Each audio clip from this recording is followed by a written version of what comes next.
votre fidélité. 20h sur la télévision Futur Média. Bienvenue à cette principale édition. Les titres, c'est dans un instant.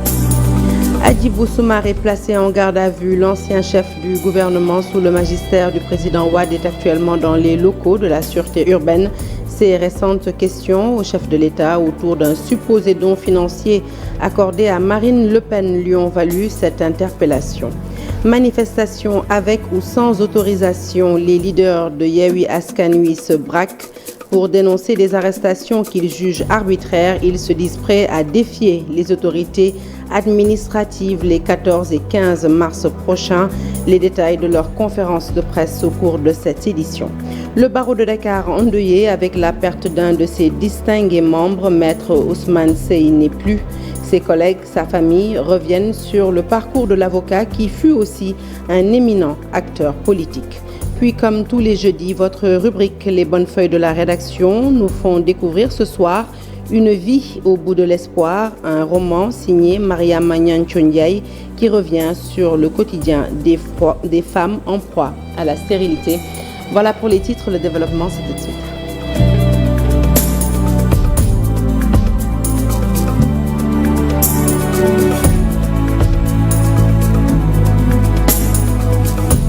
Bonsoir à toutes et à tous. Je vous l'annonçais donc tout de suite en titre. Après 7 heures d'audition, l'ancien ministre sous Wade finalement placé en garde à vue à la sûreté urbaine. Il est reproché à Hadjibou Soumaré ces allégations faisant état d'un supposé don financier du chef de l'État Macky Sall à Marine Le Pen, leader de l'extrême droite française. Selon son avocat, Maître Adama Gueye, son audition s'est passée dans les normes. Je vous propose de l'écouter. On nous a demandé d'attendre, évidemment certainement pour remonter le contenu de l'interrogatoire aux autorités judiciaires. Je rappelle que l'interrogatoire a été fait à la requête du procureur de la République. Donc là, on vient de nous informer qu'il est placé en garde à vue. On ne lui a pas encore notifié des motifs d'inculpation. On n'en est pas à ce stade. On n'est qu'à l'enquête préliminaire. Lui ont posé des questions auxquelles il a répondu clairement. Et puis, à la fin de l'interrogatoire, le dossier a été remonté et on vient de nous notifier qu'il est placé en garde à vue. Très honnêtement, l'interrogatoire s'est passé dans des conditions tout à fait normales. Et puis cette information qui vient de nous parvenir, le président de la République a signé le décret portant révision exceptionnelle des listes électorales en vue de l'élection présidentielle du 25 février 2024. Cette révision est fixée à la date du 6 avril au 6 mai 2023 sur l'ensemble du territoire national et à l'étranger pour le vote des Sénégalais de l'extérieur. Une période d'1 mois sera ainsi donnée aux électeurs désirant apporter des changements. Des commissions administratives seront mises en place à cet effet. Des commissions chargées des opérations d'inscription, de modification de l'inscription, de changement de statut et de radiation d'électeurs. L'organisation des opérations et la nature des commissions administratives seront fixées par arrêté du ministre de l'Intérieur pour le territoire national et en relation avec le ministre des Affaires étrangères et des Sénégalais de l'extérieur pour ce qui est de la diaspora.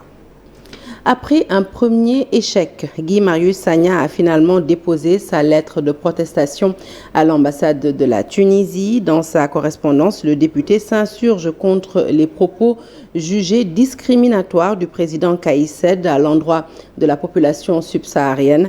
Rappelons qu'il avait été arrêté samedi ainsi que plusieurs militants de FRAPP lors de sa première tentative d'accéder au consulat tunisien. Voici Guy Marius Sagna que je vous propose d'écouter au micro de Mambiram Diouf.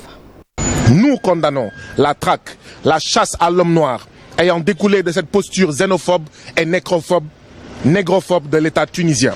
C'est pourquoi nous avons lancé une campagne Boycott Tunisie contre toutes les marchandises et services tunisiens en Afrique subsaharienne et dans la diaspora. Si la situation des Noirs devait ne pas s'améliorer dans les meilleurs délais, d'autres mesures seront prises en plus de ce boycott Tunisie. Si les représentants de l'État sénégalais font preuve de lâcheté, de couardise pour ne pas condamner énergiquement le racisme d'État tunisien, soyez assurés que cela n'est pas notre cas.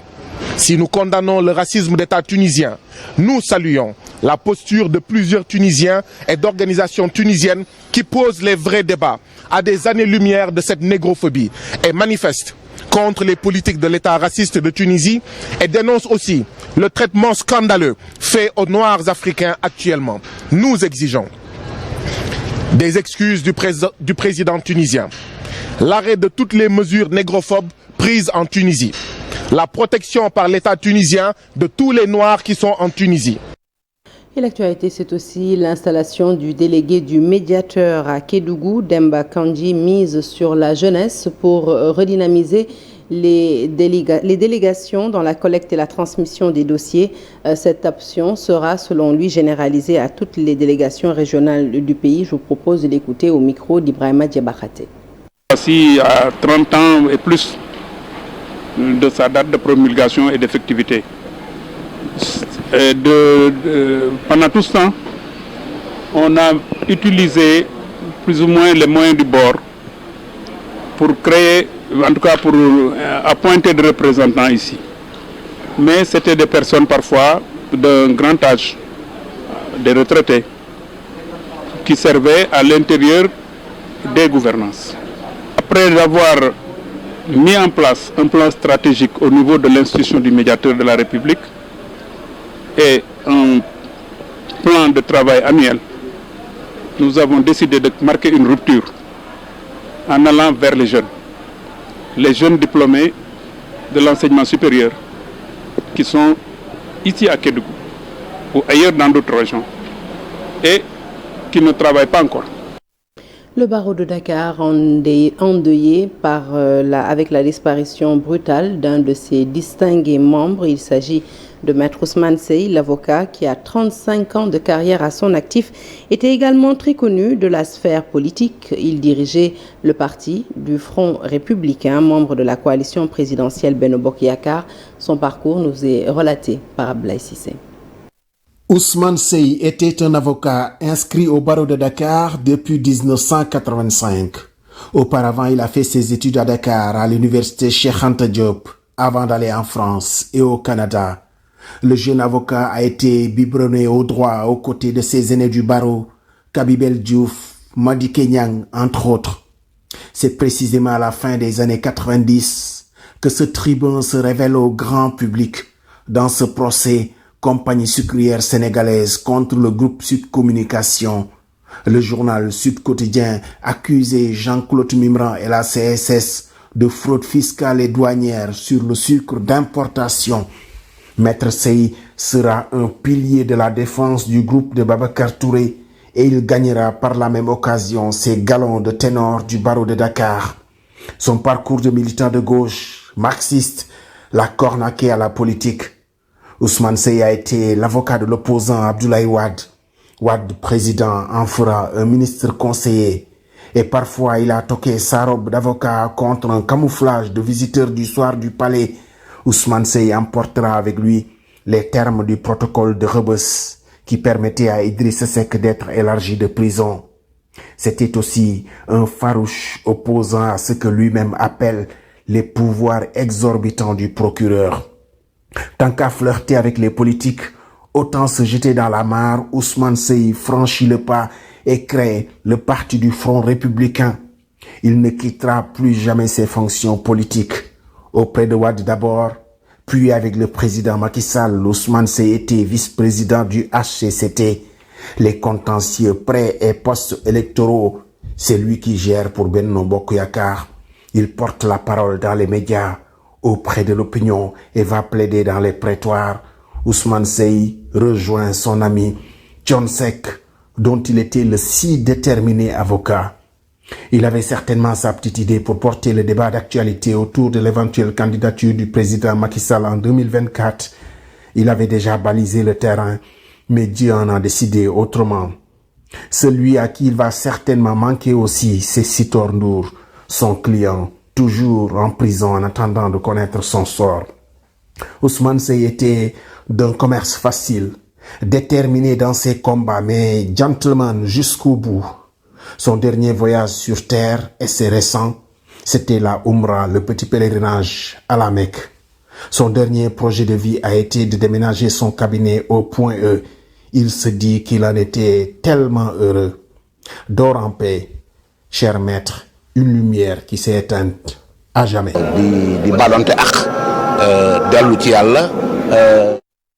Et suite au rappel à Dieu du brillant avocat, le ministre de la Justice s'exprime. Selon Ismaïla Madior Fall, eh bien, le Sénégal a perdu un avocat des plus brillants et un grand militant des droits humains. Ismaïla Madior Fall était à Mbour pour un atelier du Comité sénégalais des droits de l'homme.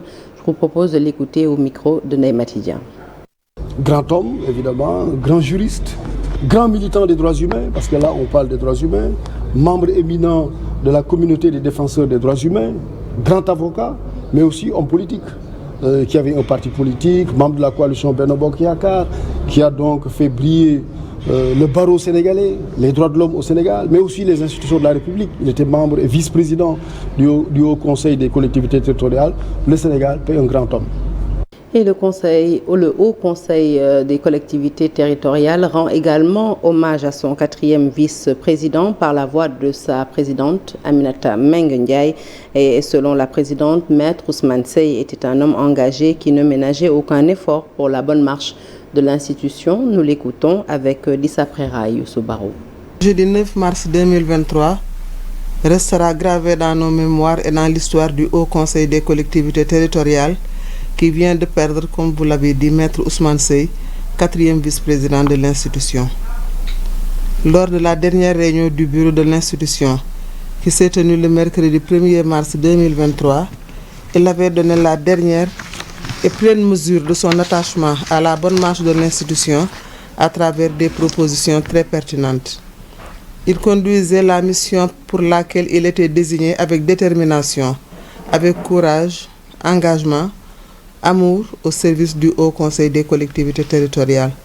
Son savoir-faire et son charisme lui ont permis d'assurer à chaque fois que j'appelais ses services les réunions des instances de l'institution. Il n'hésitait pas à mettre toute son énergie et son attention pour le rayonnement du Haut Conseil des collectivités territoriales. Son investissement personnel était inestimable dans le choix et la formulation des grandes orientations stratégiques du Haut Conseil des collectivités territoriales. Et puis le président de la République Macky Sall a également exprimé sa tristesse après le décès de Maître Ousmane Seye. Dans un tweet, il déclare « Je suis peiné d'apprendre ce jour le décès de Maître Ousmane Seye, avocat et chef de parti politique ». Le président Macky Sall rend également hommage à l'avocat émérite et à la personnalité publique engagée et serviable. Le chef de l'État présente enfin ses condoléances émues à la famille du défunt, au barreau et à toute la classe politique. Pour rappel, Maître Ousmane Seye, inscrit au barreau depuis 1985, est décédé ce jeudi des suites d'un malaise. Sa levée du corps est prévue demain matin à l'hôpital principal. Elle sera suivie de son enterrement dans la ville sainte de Touba. Parlons de tout à fait autre chose. À présent, l'exploitation minière, un secteur en pleine expansion au Sénégal. La découverte de nombreux minerais à l'échelle nationale a en effet laissé poindre de nombreux espoirs, notamment du côté des populations. Des espoirs qui, au fil des ans, ont cédé la place à la désillusion.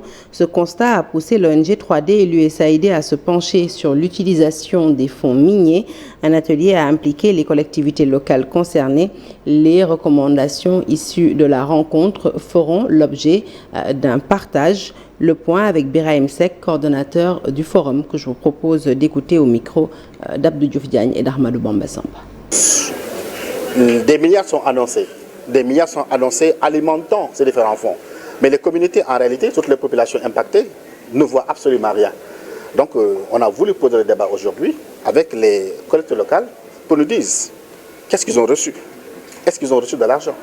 Et qu'est-ce qu'ils ont fait également de cet argent-là au niveau de la base?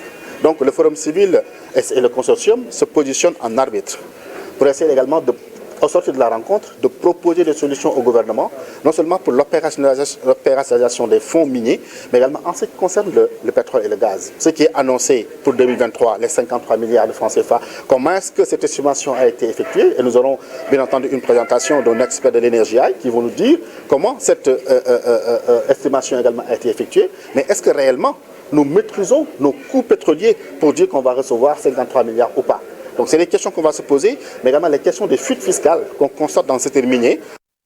Le monde syndical s'agrandit avec la création du FGTSB initié par Sidi Ndiaye. Cette centrale a pour but de donner une orientation nouvelle à l'action syndicale. La plateforme, à peine lancée, a déjà enregistré de nouveaux adhérents. Le SUTSAS de Mbalo Diacham, le secrétaire général du syndicat des travailleurs de la santé, invite ses camarades à rejoindre le cadre pour une unité dans l'action. Alassane Ba Youssoubaro. À partir d'aujourd'hui, le SUTSAS fait partie de la FGTSB. C'est fait, le syndicat unique des travailleurs de la santé et de l'action sociale s'affilie à la FGTSB. Mbalo Diacham devient ainsi la deuxième personnalité de cette organisation. Nous avons décidé de rejoindre la Fédération générale des travailleurs du Sénégal. Notre choix est guidé par cette volonté de mettre en place un mégapôle. Le SUTSAS a répondu présent, d'autres syndicats vont venir. SNTP de Ahmed Diouf est là, Ndeye Diakhaté a répondu favorablement. Dans les semaines à venir, nous allons tenir un atelier. Nous avons déjà défini les termes de référence. Nous allons rendre publique notre organisation et descendre sur le terrain. Les ambitions sont donc définies. Il s'agira de mettre en place un large front syndical, une jonction des luttes après avoir constaté, selon eux, l'échec au regard de l'inaction de ces dernières années des 4 centrales syndicales après la signature du pacte national de stabilité sociale et d'émergence économique. Depuis 10 ans, les centrales syndicales ne mènent pas la lutte au Sénégal. Depuis 10 ans, on les a laissés faire, on n'a rien dit. Toutes les représentations, les rencontres, c'est eux qui allaient et venaient au nom des travailleurs. Or ça, si ça continue, c'est des problèmes parce que les gens ont commencé à se désaffilier. Vous-même, vous avez constaté aujourd'hui que ce ne sont pas les centrales syndicales qui mènent les luttes, donc ça pose problème. J'ai dit à Mbalo, écoutez, il faut que vraiment l'expérience que nous avons, que nous puissions le mettre au service de la masse laborieuse, que nous puissions bâtir ensemble un chantier. Parce que l'objectif, c'est quoi? C'est de faire un large front syndical national pour les intérêts des travailleurs, non pour les intérêts des syndicalistes. Après cet acte, il n'y a plus de temps à perdre. Selon le SG de la FGTSB, le travail peut commencer. Il reste ouvert et invite les autres syndicats à rejoindre ce grand cadre. Le travail commence maintenant. Pas de charge. Plus de 18 millions de mètres cubes d'eau drainés, évacués dans le cadre du plan Orsec, annonce faite par le ministre de l'Intérieur. Selon Antoine Félix Diome, les résultats obtenus sont satisfaisants. Ils sont à la hauteur des moyens déployés pour le drainage des eaux pluviales et le curage des canalisations. Le voici au micro de Fatima Touré. Les résultats encourageants qui ont été obtenus se présentent comme suit. 443 sites au 31 décembre 2022 ont été libérés des eaux par la Brigade nationale des sapeurs-pompiers, correspondant à l'évacuation de 18 510 102 mètres cubes d'eau.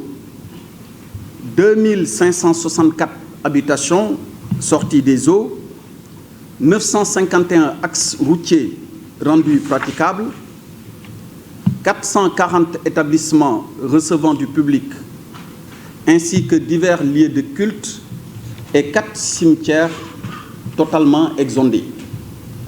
Pour la prise en charge de l'ensemble de ces sites, 445 moyens de pompage ont été engagés et un linéaire de 47 665 mètres de tuyaux souples et 20 295 mètres de tuyaux Anaconda déployés sur le terrain.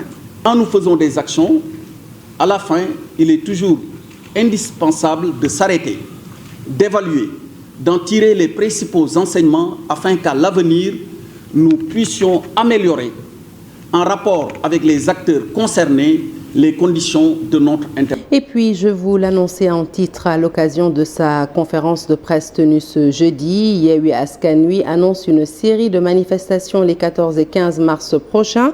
Alors, particularité de ces mouvements d'humeur, ils seront organisés avec ou sans autorisation des autorités administratives, d'après les leaders de la coalition qui s'expriment dans ce reportage de Maïmouna Ndiaye. Un méga meeting suivi d'une marche dans les 46 départements du Sénégal, une manière pour la coalition Yewwi Askan Wi de dénoncer toutes ces arrestations jugées arbitraires. Déposé nañu ci 46 départements. Nous allons tenir toutes ces séries de manifestations. C'est pour dire non à la gouvernance du régime en place. Nous avons déjà déposé toutes les demandes et nous attendons de voir. Sans ou avec autorisation, les membres de la coalition comptent se mobiliser, avertissent-ils. C'est injuste. Macky Sall et son gouvernement font des séries de manifestations publiques. Ils déroulent leur programme. Toutes ces manifestations que vous voyez ne sont pas interdites, non autorisées. Il faut que ça cesse. Nous allons tenir nos différentes mobilisations sans ou avec autorisation. Le coût de la vie, le climat social, des points abordés dans cette conférence de presse. On annonce tous les jours des baisses sur les prix des denrées de première nécessité, alors que ce sont des histoires. La réalité est tout autre. Récemment, c'était le loyer. Nous avons tout compris. Ces séries de manifestations entrent dans le cadre d'un nouveau plan d'action, déclare la conférence des leaders de la coalition Yewwi Askan Wi.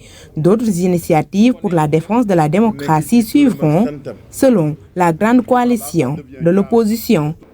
Hors de nos frontières, un collectif de talibés mourides s'est vu adjuger à l'issue d'une vente aux enchères une collection de photos de Serigne Touba. Ces photographies au nombre de 6 ont été prises il y a plus d'un siècle à l'occasion de la cérémonie de pose de première pierre de la mosquée de Diourbel. Elles avaient été authentifiées, ces photos, par le président de l'association sénégalaise pour la promotion de l'astronomie, Maram Kairé, que voici au micro de Chérif Dia.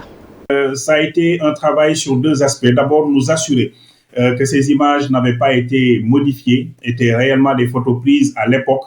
Et la deuxième chose, c'était de nous assurer, par des techniques de comparaison, que la personne qui était identifiée sur ces images correspondait bien à la personne que nous avions sur la photo classique que nous connaissons déjà de Cheikh Ahmadou Bamba Khadim Rassoul. Et ce travail a été fait d'abord à titre personnel, puis sur un plateau de télévision dans une émission avec Touba TV. Et nous avons eu pendant 3 heures de temps à démontrer, grâce à des techniques de comparaison, que ces images étaient non seulement authentiques, mais c'était la même personne qui était sur les nouvelles photos que sur la photo classique que nous avions de Serigne Touba.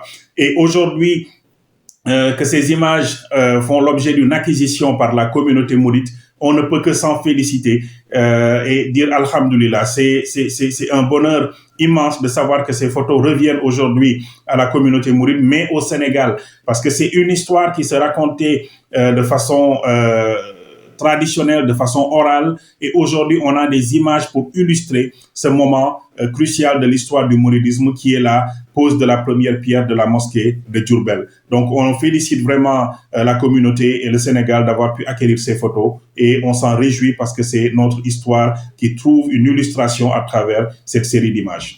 Considéré comme une source d'inspiration et un modèle pour la jeunesse, Youssou Ndour, nouvel ambassadeur de l'université Cheikh Anta Diop de Dakar, une distinction pour faire de l'artiste le porte-étendard de l'université et par la même occasion bénéficier de son aura planétaire pour justement rehausser la réputation de l'UCAD. Aminata Mbaresso et Youssou Barou nous font le point. Youssou Ndour, invité par l'Assemblée de l'Université Cheikh Anta Diop de Dakar, une visite pour la signature d'une convention de partenariat entre l'artiste de renom et le Temple du Savoir. C'est la première fois qu'on signe une entente qui engage Youssou Ndour Head Office, c'est-à-dire l'artiste lui-même, mais également les multiples facettes de ses activités. L'Université Cheikh Anta Diop a toujours été un rêve pour nous, et reste toujours un rêve pour tout Sénégalais, tout Africain. Après, c'est le destin. Est-ce qu'on y passe on y passe rapidement ou on revient. Moi, je reviens. Une convention des objectifs clairs hissée très haut l'image de l'université Cheikh Anta Diop de Dakar par l'entremise de Youssou Ndour, homme de culture, chef d'entreprise aussi. La première raison, c'est que tout le monde connaît le rôle que la réputation des universités joue dans le ranking des universités. Dans le classement des universités, tout le monde comprend que la réputation joue un rôle extrêmement important. Et par-delà, le groupe de presse à la tête duquel M. Ndour se trouve, il y a lui-même sa personne, son image, et qui va très loin. Alors, nous espérons de cette entente que l'image de l'UCAD sera portée le plus loin possible. L'artiste sera donné aussi un exemple aux étudiants pour cultiver en eux l'esprit d'entrepreneuriat. L'insertion des diplômés, par exemple, les soft skills, par exemple, et bien d'autres choses. L'entrepreneuriat, qui est quelque chose qui nous intéresse.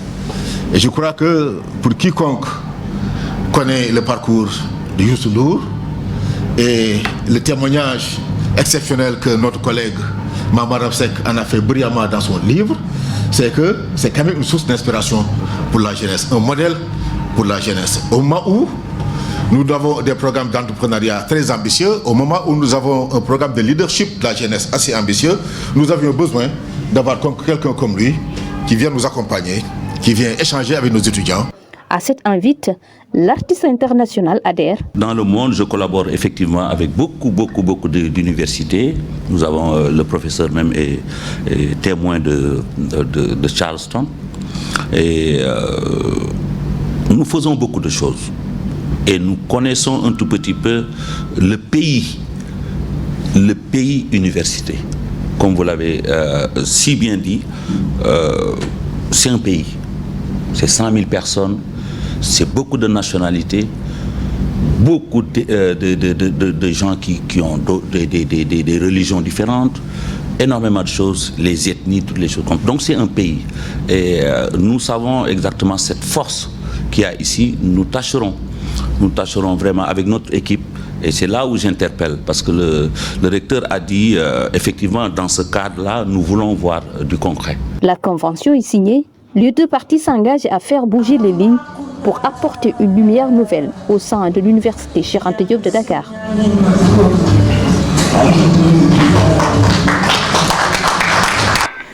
Dans notre rubrique Les bonnes feuilles de la rédaction, on s'intéresse aujourd'hui à l'ouvrage de Mariama Nancho Ndiaye, ce livre intitulé Une vie au bout de l'espoir.